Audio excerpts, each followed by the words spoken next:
city has now submitted its request to ODOT to see if the state will help pay for construction.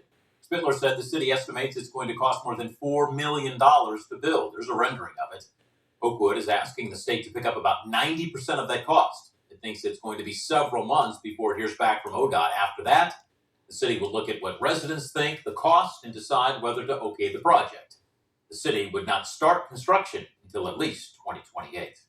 And we stopped by today to see school supply donations at a classroom at Edison Elementary in Dayton. DMAX workers help make this happen. The company says it does different things to help the community. We wanted to be able to give back to the community. There was no better place to send it than the Edison school. Some kids are less fortunate and doesn't have a lot of supplies, so that's going to be really beneficial for our classrooms. Thompson said the first day of school, only 2 of his 26 students had the required supplies.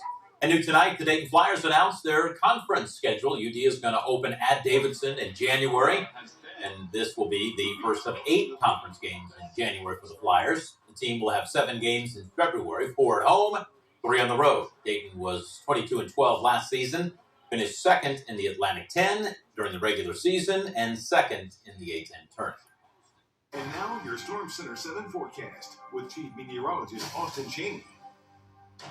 Kowski was saying that no rain at the airport today, so that continues the streak, one which is not necessarily a good one. No, that's 13 days that it hasn't rained at Dayton International, and that probably is how a lot of you feel, right? If it didn't rain at your house, it didn't really rain today. The fact of the matter is it did rain across about 2/3 of the Miami Valley, at least a little bit, but the totals were quite light out there.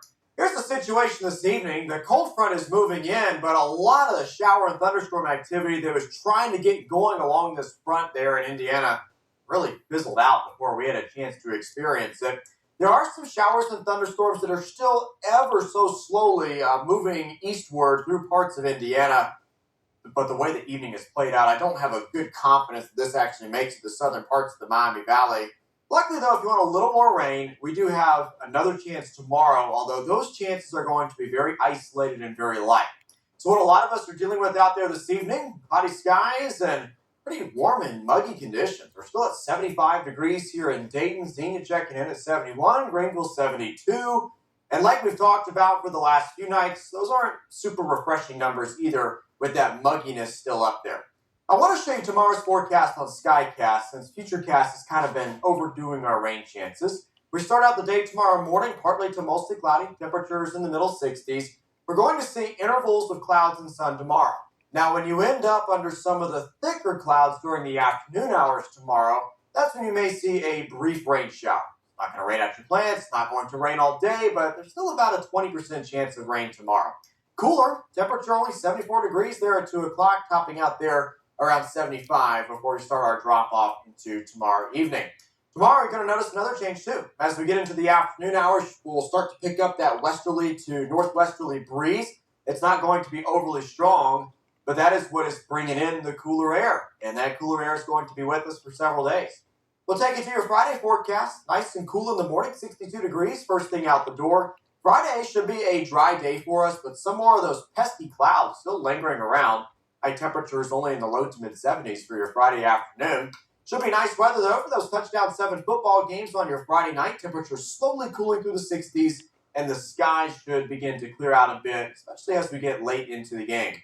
I want to take you to the tropics real quick this evening. Hurricane Lee, strengthening. It's a Category 1 storm tonight. Projected path takes it basically due westward, turns it into a Category 4 hurricane. There's still some uncertainty past the end of this forecast cone. There's optimism that this turns back out to sea, but we want to keep a close eye on it as there is still some uncertainty in the forecast. Stay tuned over the next few days. Here's your 7-day. Slight chance of a few showers tomorrow. Otherwise, partly cloudy, 75. We should be dry for Friday through Monday. Weekend looks nice. Next chance for showers and storms rolls our way on Tuesday. All right, sir. New vehicles have so much technology. That means cars are collecting your information. Some researchers have concerns. And News Center 7's Mike Hartsock is back for this week's Drive to Victory. He caught up with some people working behind the scenes.